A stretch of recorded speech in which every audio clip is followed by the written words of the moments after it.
Back your way up onto the roof. Yeah, take your time, inch your way back. It's not a race. Oh, that's nice. The shingles give you some traction. It gives you a lot of grip. Yeah. Oh, some kid on a scooter. Black Mountain, 4,048 feet. Yeah, some kid on a scooter down there. He's riding on the sidewalk. Is that a scooter like yours? No, it's like a bird scooter. Oh yeah. But it doesn't have the bird branding on it. So what happened to those Lyman bird scooters? They all just disappeared. I think they left the city because of lawsuits. Oh, lawsuits. Yeah. And just too many problems. They were having too much trouble with people getting hurt. Gotcha. Yeah, see, here's the view from the top of it. This is just from Wikipedia. What is it called? Black Mountain. Just Black Oh, Mountain. just Black Mountain. Yeah. It's not called Black Mountain Park or No. Open Space. Oh no, it's Black Mountain Open Space Park. Open Space Park, yes. Cool. Yeah, that's awesome, man. Mammals include mule deer, bobcat, desert wood rat, and Pacific kangaroo rat, among many others. All right, park ranger. What else can you tell me about Black Mountain Open Space Park? It has the red diamond rattlesnake, the Pacific chorus frog, the slender salamander. And that's just situated, what, 4 miles in that direction? Yeah. It's so close to us. It is. And you've never been there? Well, I've been past it. I've just never been on the hiking trail. It's a 3,000 foot high mountain, man. You gotta go climb that thing. How was the climb when you did it? I was young when I did it. I was just a small boy. And you carried up in the satchel of my father's backpack. And you haven't found the desire or the time to do another hike on it? I haven't. No, I've been too busy programming, man. That's all I've been doing lately. Programming on a computer, coding. Inside, getting pale, no sun. Not good, yeah. Yeah. Do they have those indoor fluorescent lamps that tan your skin? I should get some of those. To simulate your simulate an outdoor tan. Yeah, I need to get that. I have this thing that's supposed to wake you up with bright light in the winter. It's like a little box. You put your face in it for 15 minutes when you want to wake up. Yeah. But now, doesn't tan you. Are you coding as a hobby, or are you doing this as a as your occupation? I run a startup, man. I thought that was done with because you're not in Europe anymore. Nope, still going on, and we're trying to raise another round now of investment money. Yeah. Oh, very cool. Yeah. Okay, yeah, so you're still involved with that endeavor. You're just not physically in Europe. Right. I had to come back because of COVID. That's why. But had it not been for COVID, you would still be in Europe at the moment. Probably. Yeah. Oh, I see. So that thing is still active. Yes. Okay, very cool. It's still it's still live. It is. I thought it was a failure. I mean, forgive me for thinking pessimistically. Pessimistically, yeah. But I thought you were done. Well, you know, most startups fail, so it's to be expected. But we're not failed yet. No. You're going to be the exception. You're not going to fail. Yeah. And even if you fail, that just means that you're going to succeed even better at another project later on. Yeah. Get right back up. They say they say, or this is something that I've heard: the more you fail, the better you will succeed. If you succeed the first time, your success won't be that great, or it shouldn't. See what you mean. The more you fail, the more you're gonna learn from your mistakes. You're gonna take lessons from how you failed, and apply that to the next venture, or whatever. The next project. Yeah. Or the next phase of whatever you're doing. So, yeah, that's true. That's true. And that's programming, good advice. programming is just one of the most integral skills. For sure. One of the most important skills you can have at this moment. Yeah. Almost everything involves programming. Code or software somehow. Yes. Because even if you use a toaster oven, that has firmware that requires somebody to program. There's some code in there. There's coding, because for instance, what if I turn the camera on you? Do you program at all? Yeah, why don't you hold the camera here? All right. Well, stay pointed at you. How do I? No. Just down here. Yeah, just. Oh, I see. Here you go. Oh, that's do you see nice. it? Yeah. All right. Unfortunately, I don't do very much programming with the profession that I'm in as a manufacturing engineer. Gotcha. I wish I did. I have taken programming classes during my 4 years at university, and even before that in junior college. Nice. I took C++ and C. Nice. And they were fun classes. I got to do programming assignments where I sorted random numbers, did right. That's something called bubble sort. Yeah. Bubble sort, yeah. A random guessing game program, but I never really got that far deep into it. I never did anything too advanced. Just Gotcha. Very, very basic. Pretty much like the first 10 pages of a programming book. Nice. But nice. I wish I did, because there are so many jobs that require at least a very basic knowledge of programming. So it's definitely something that I would put up there, very high up there, as one of the most important skills at this moment in this modern day and age. Especially as we're digitizing that because of this virus and all that stuff. So skills such as cooking, cooking is a skill. That's right. Self-defense is a skill. That's for sure. Being able to navigate Microsoft Office is a skill. That's a skill. Replacing shingles on a roof, that's another skill. Whoa. No. Okay, so. Sorry about that. No, not at all. So you're just gonna have to. Hello, upside down people.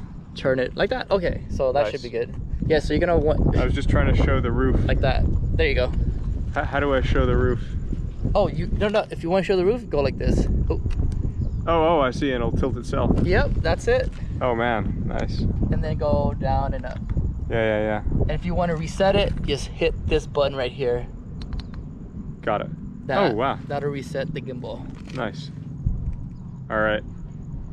Cool. Well, yeah. look. So we were just discussing skills that humans can have.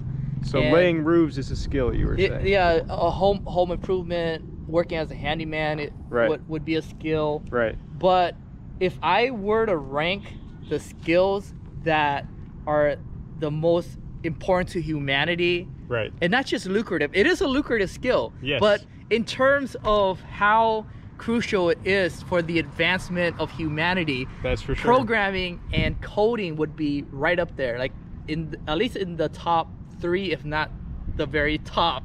For sure. Yes. Yeah. Because I mean, when it comes to being able to code for a launch to the moon or Mars, right? There's so much programming that goes in. It's 90% software and 10% hardware. That's a good way of putting it. Yeah. And in order for humanity to make that next leap, right, into infinity, we have to go beyond this planet. Yes. And in order to go beyond this planet, it's all coding, man. So coding gets me excited.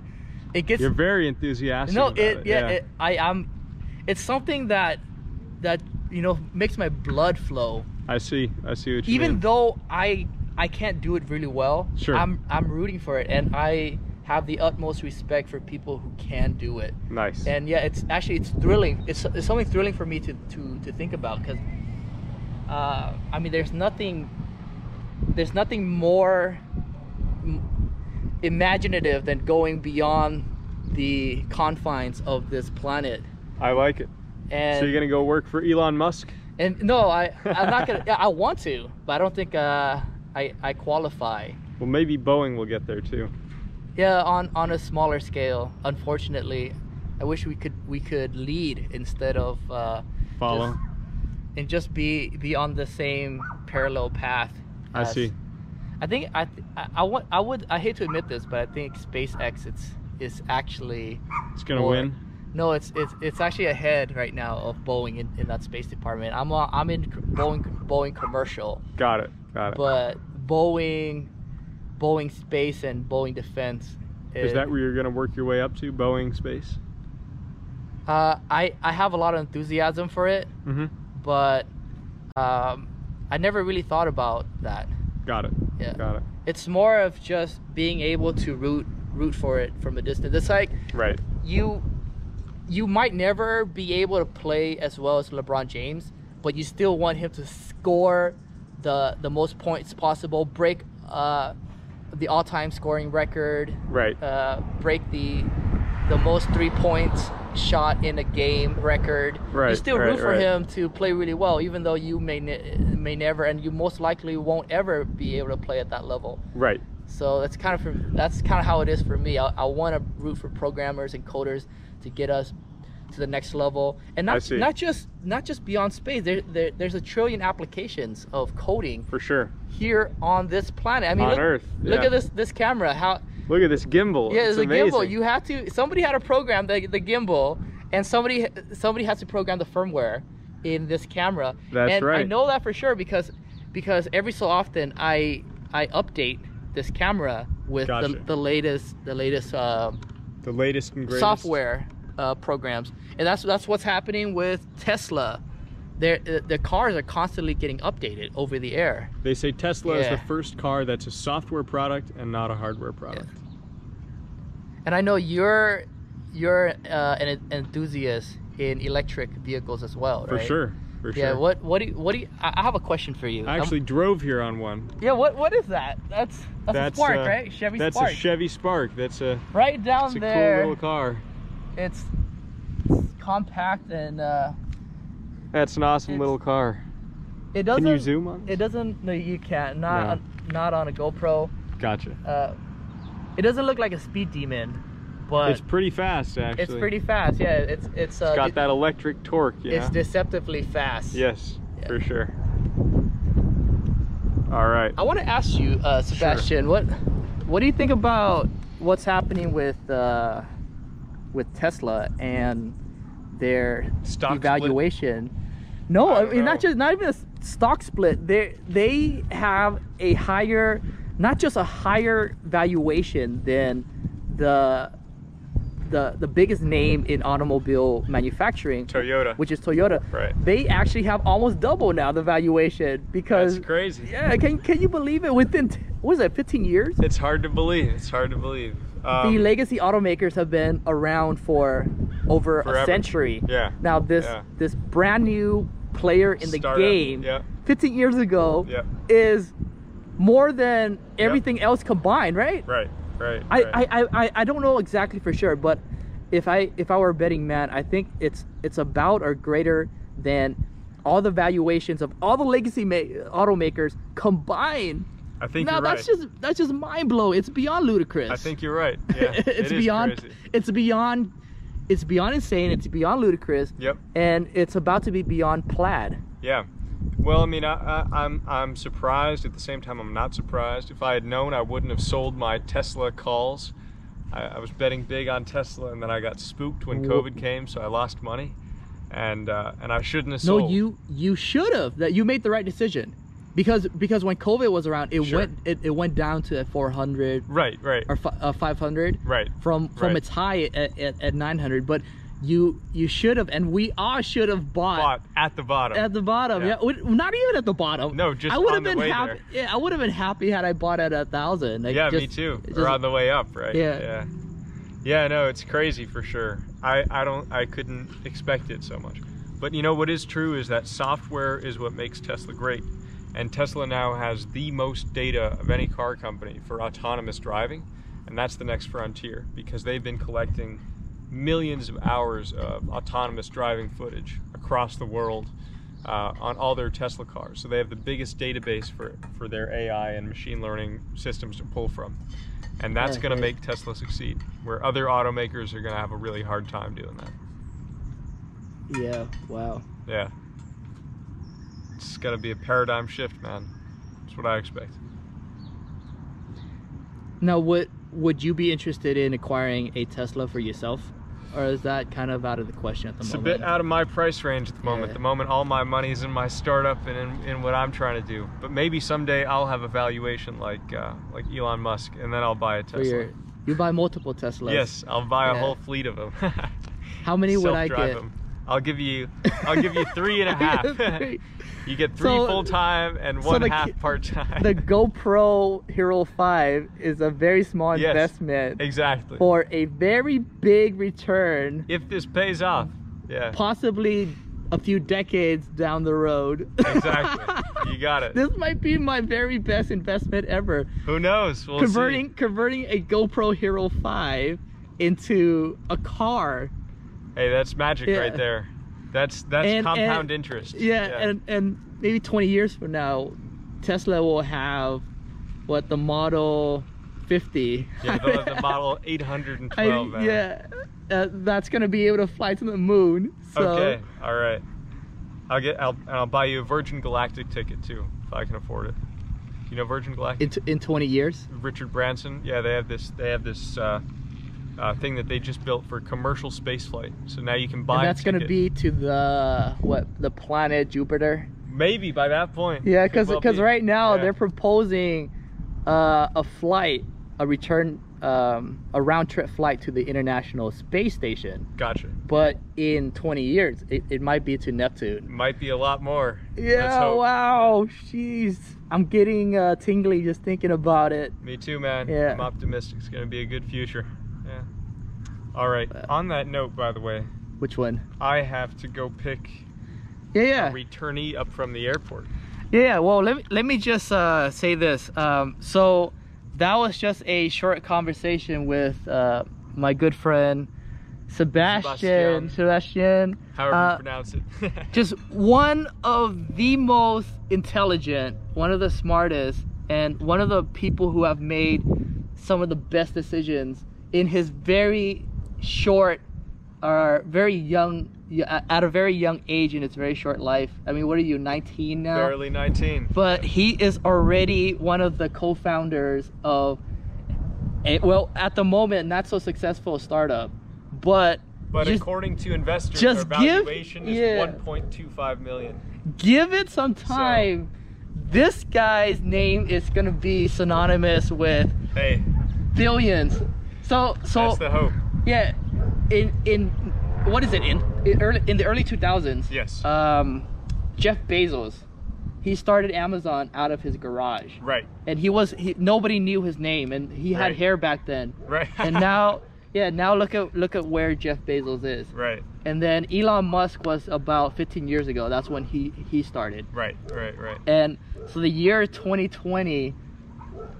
This is my year. Remember the name Sebastian Mellon, because in 20 years, he's gonna be in that class. I mean, not even in. He's not going to be world class. He's not going to be in the top 10. He's going to be the creme de la creme, right up there. The greatest of all times, the GOAT. You flatter me too much, man. And I'm sitting right here. I mean, no, I'm giddy, dude. I'm sitting right here next to you. All right. Yeah, so I want to put that out there right now. In 20 years, this person will be as well known and famous and accomplished as Elon Musk. Essentially the next Elon Musk. In 20 years, they won't call Elon Musk. They're gonna call him the former Sebastian, or the old Sebastian Mellon. That's what they're gonna call him. All right. You got a lot of pressure on me now, but I'll live up to it. I'll do my best, man. Now you gotta go pick somebody up from the airport. Yeah, flying in the